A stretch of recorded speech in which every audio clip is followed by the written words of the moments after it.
Welcome, adventurer. I'm Brandon, and I'll be your voice guide through the Nutty Putty Cave.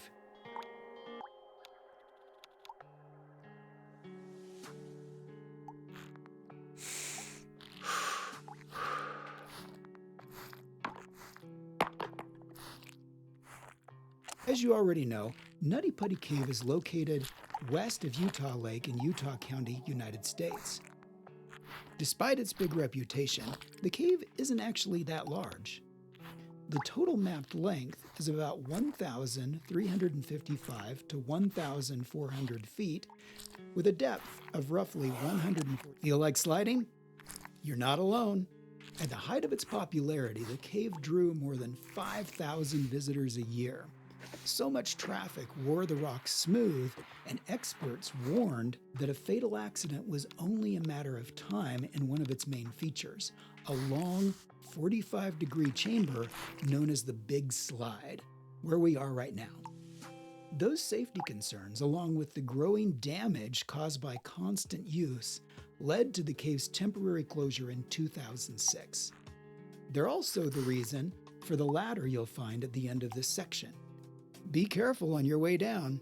You don't want to meet your end here, especially in a place meant for a very different kind of rebirth we'll soon discover.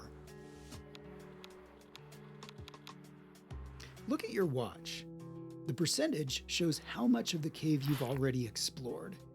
Remember, you can rewind or pause the audio guide at any time using the tablet or the menu, which opens by pressing and holding the right stick.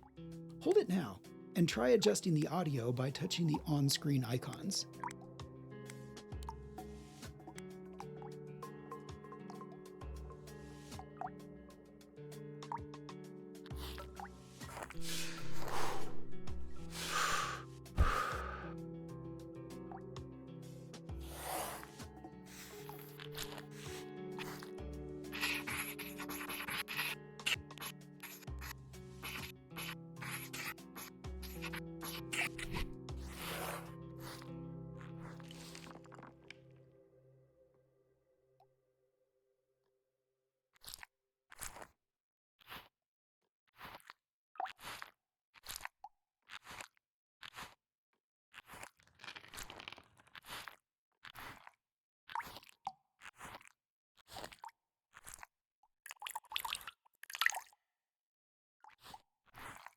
The corridor to the left leads to Ed's Push and the story of what happened there. The corridor to the right takes you to the threshold of one of the cave's most famous sections.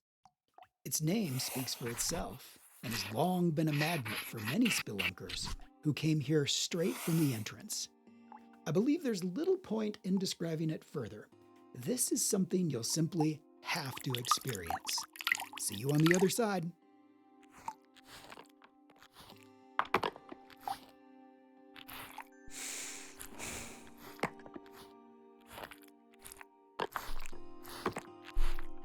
We're approaching the site of John Jones' tragic accident.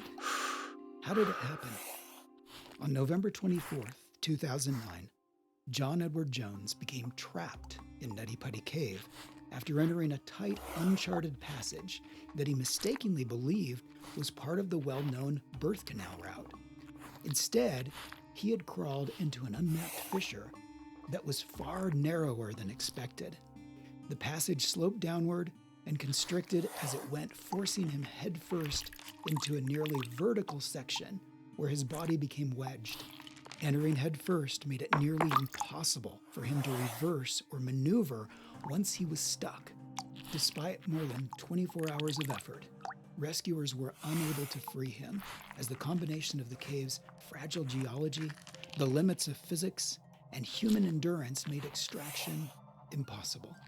In the aftermath, authorities made the difficult decision to leave his body where it was and permanently seal the cave, rather than risk more lives in a recovery attempt.